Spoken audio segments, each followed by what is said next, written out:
Welcome back. I am down in South Florida, actually up in South Florida from my common location, and I wanted to show you guys how the food forest that my dad and I built is looking. First, we'll stop at this little tree right here. This is a chocolate pudding fruit, aka black sapote. Tree is larger than I am, and it is producing right now. There's actually a winged yam growing right up through the top of it. You see that? It's coming from somewhere. I probably oh, there it is. Planted it along the fence here.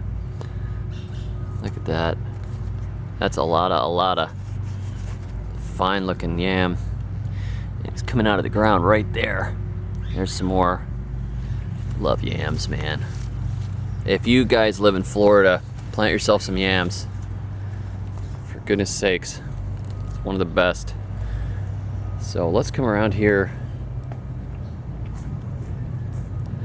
Right here is avocado that I started from a pit and planted back here, and Dad took really good care of this one. Now things grow not the best in sand. I mean, sand is kind of weak here, so they don't grow nearly as fast as they do at my new place, but this is still looking pretty good. And the avocado that we took this from was like the size of a cantaloupe or bigger, maybe the size of a honeydew. It was the scariest, hugest avocado that I've ever seen, and started from a pit, and probably in a year or two this thing will start blooming, maybe more than that. I mean, you really got to fertilize a lot in this sand, unfortunately, to get them going. Eventually they get going though. Let's go over here and take a look at the perennial salad garden. This is palm tree that I planted when I was 15 from a seed that I got from my grandpa's yard. And alongside here we have katuk growing. Katuk is a perennial, delicious, spinach-like tree. It's a short understory tree, so it works really well here. This is a member of the Ipomaea family that's growing crazy. Not this, that's Biden's Alba. This is, I cannot remember what this is called, but it's a good cookable green. That one planted itself though. This is sleeping hibiscus, or Turk's cap hibiscus, which you can eat the blooms on, and they're sweet and delicious. You can see, look at all this wonderful katuk growing here. I mean, there's basically all the greens you would ever need. And speaking of greens, this is chaya, and this is the chaya that attracts the butterflies. There are two main varieties I wrote about. There's this deeply indented leaf type, and then there's more of a maple leaf shape. This one seems to make more blooms usually, and the butterflies, particularly the zebra longwings, love it. And you can see it grows into a tree over time. And you just cook these leaves. You have to boil them. You can't eat them raw, but nothing touches them. Another thing I want you guys to see, this is a curry tree. This, when you crush these leaves, they have an amazing curry smell. It's not exactly where curry comes from, but it's used to flavor curries, and it is really good and smoky. You use it like a bay leaf. You crush these leaves up, or just like strip some of them off and throw them into a curry soup or stew, and they bring an amazing flavor. Here we have a spider hanging out. I love these guys. Crab spider. All right, let's walk around here.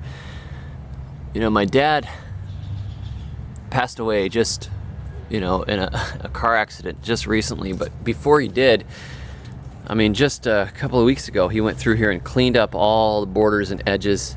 He likes order, so this food forest that's in the middle, he chop and drop all these things in here and just lets them fall, which builds the ground, which you really need to do on the sand. And so everything in here looks really lush, but he controlled the edges of the food forest, even though it's chopped and dropped, and there's, you can see he put rough brush over here to rot down.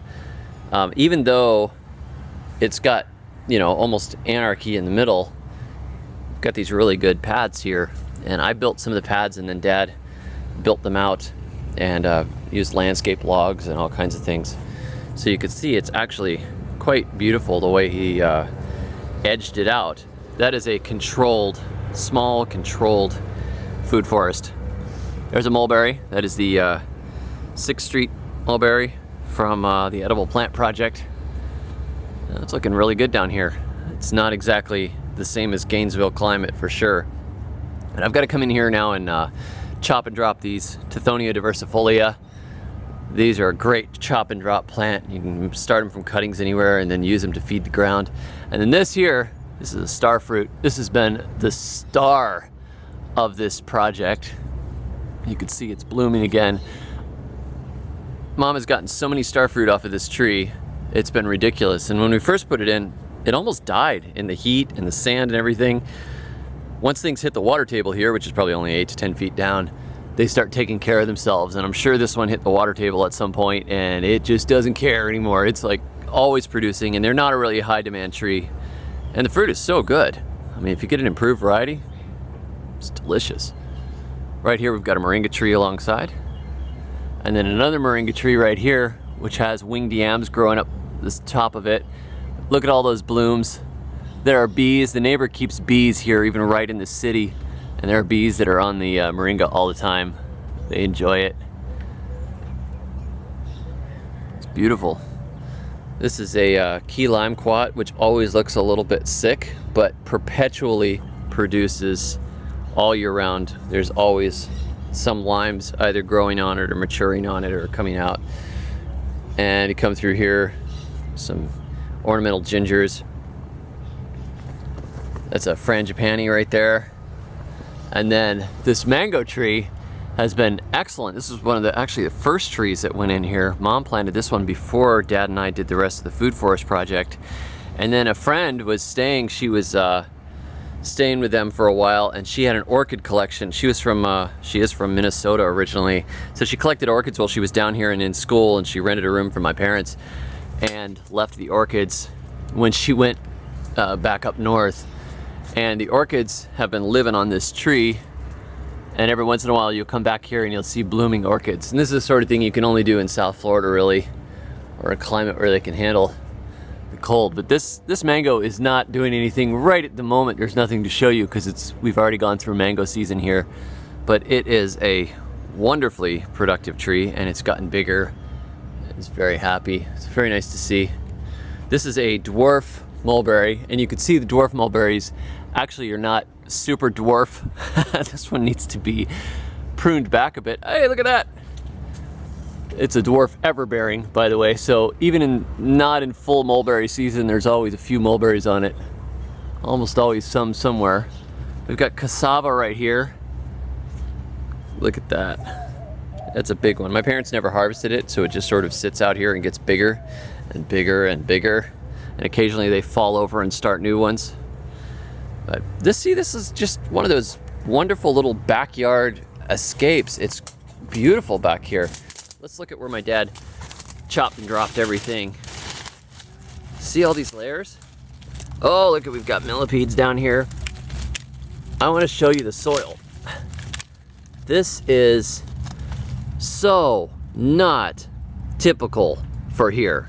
This is not the type of soil that you see in South Florida. Look at that. And it just goes, there's inches of soil because of this material falling and rotting and getting chewed by all kinds of insects. Look at, there's rotten, look at all this rotten wood in here. See, that is completely atypical. Let's look at what real South Florida soil, it's not even soil. This is what it normally looks like. Look at that. This stuff is so nutrient poor. And then anywhere back here in the food forest, because of this, over time, just constant, just keep chopping and dropping. And Dad got that concept in his head and has done it over and over again. So sticks, prunings from the neighbors' yards, all that stuff. There's a plant tag.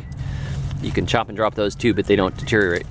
And then you get soil. You can still see there's some sand in there. It's always digesting into the ground. But that is the way to chop and drop. See that? Just keep dropping it and letting nature knock it down. This is the Tithonia diversifolia he must have cut recently, and it's grown back. That's the way to do it. Let's just randomly pick a spot. Oh, look at all this material. Look at it.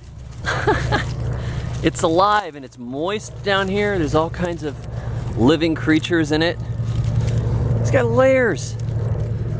I can't even dig through it. There's so much material. And then see, look at all the roots. All the roots are growing back into it. That's the way to do it. All this, you know, palm frond material, leaves, it all rots down. Just keep dropping it. Keeps the ground moist and cool, which is very important because it gets up in the 90s here. And the trees are happy. Here's a yam. I have no idea what this yam is. Look at that. Who knows? Let's see if we can see it. Oh, look at that. There's the base of it. What is that? Is that I don't know. It's trying to grow though. Just go ahead and grow. Good work. I threw a lot of things in here when I moved out of the state because you can't actually ship. There's another yam. You can't actually ship living material down through customs. They frown on that sort of thing, and they tend to kick you out of the country and ask you questions, mean questions. So a lot of the rare plants ended up kind of in the hands of other people, and some of them ended up down here. Look at that mulberry. Oh yeah, that's fantastic. It's looking great. I'm probably gonna chop this guy back. Yeah, we'll do that today. Probably I'm out here and I'm ready to do some work. And you know, my mom and dad got a lot of joy out of this little food forest, and it's so much better than mowing a lawn. You can see, let's go all the way around. It's not a big place. It's only maybe a 10th acre yard total. This is my parents' entire yard, including the front. But that's a food forest for you. Just a little backyard food forest. The Great South Florida Food Forest Project, as I call it. And it's healthy, it's maintaining itself. It's gonna be here for Mom and bringing in good fruit and good vegetables. She gives away probably a couple 100 pounds of mangoes and starfruit already, and those trees are just starting. Wait until this avocado starts, and this chocolate pudding fruit over here really gets producing. It's gonna be fantastic. This area is Mom's annual garden, and this is not the time of year for annual gardening in Florida. Annual gardening in Florida. This is, yeah, not good. My dad and I did this together. The mosaic work. Dad put a little wall in here to balance the level of the yard. It's a little higher in the front to the back. And I said, Dad, can I make some mosaics? And he said, yeah, sure. So Dad was always really good at just kind of letting me step in when I was younger and do what I wanted to. I mean, allowing your son to put a food forest in your backyard is a big deal too, but it was a lot of fun. Anyhow, there's a beautiful food forest for you. Thanks for joining me, and I'm gonna chop some of this stuff down, and I will do a cleanup video afterwards probably, or maybe not. But anyhow, check me out on the web at thesurvivalgardener.com, and until next time, may your thumbs always be green.